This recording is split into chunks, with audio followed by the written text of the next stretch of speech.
Energy and its Implications Effect on Environment and Economy by John the Economist Mead and Sanjay the Pragmatist Parhi.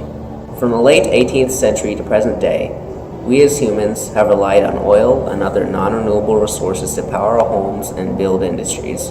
Resources such as coal, natural gas, and other fossil fuels have propelled rockets into space and have helped many countries' economies. As our population grows and evolves, we are using more and more of these fossil fuels. Unfortunately, these resources are not permanent, and we need to find a better solution to charge our phones and send tweets. Furthermore, these non-renewable resources have been linked to the increasing temperature of the Earth, also known as global warming. However, we cannot simply let go of fossil fuels. They provide a sustainable source of energy. The only solution is to increase our usage of renewable sources of energy, such as solar, wind, and hydroelectric power, and eventually decrease the use of oil and coal. Additionally, despite the dangers with nuclear energy, it is also beneficial to all. For convenience, we will place nuclear energy in the category of renewable energy.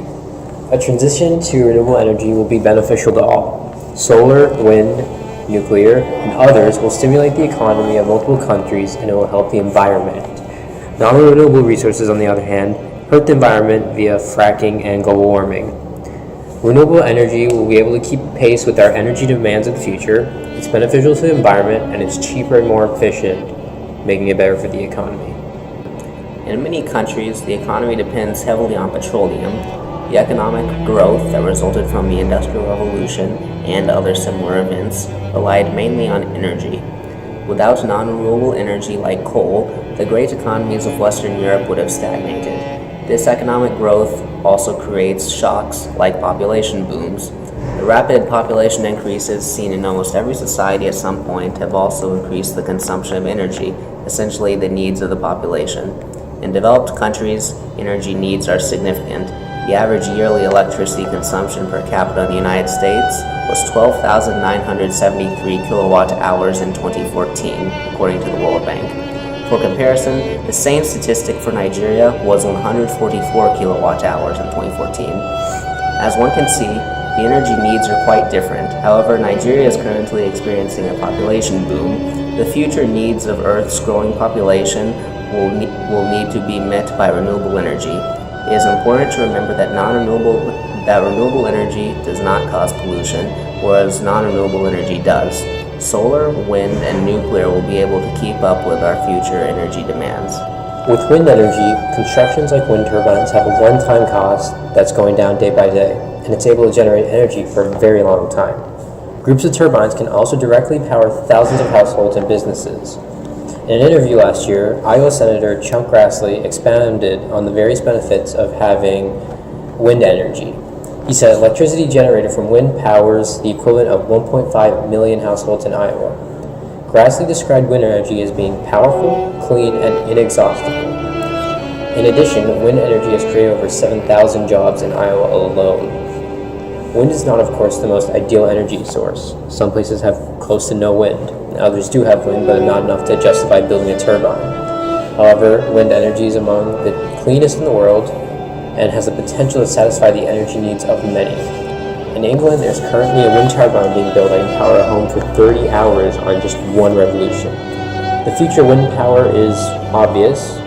It's good for the environment, and it helps the economy. One of the most visible sources of energy in certain countries would be hydropower. Hydroelectric dams exist throughout the world and have only small negative effects on local habitats similar to wind turbines. They can also provide immense amounts of power in a non-polluting way to large numbers of people. In China alone, the Three Gorges Dam provides around 10% of total energy in the country. Thus, single, large hydropower projects have massive capacity to produce electricity. However, while hydropower is not inherently polluting in the long term, the short term involves construction techniques to struggle to local environments. In China, for example, hundreds of thousands of people were relocated, and construction involves explosives.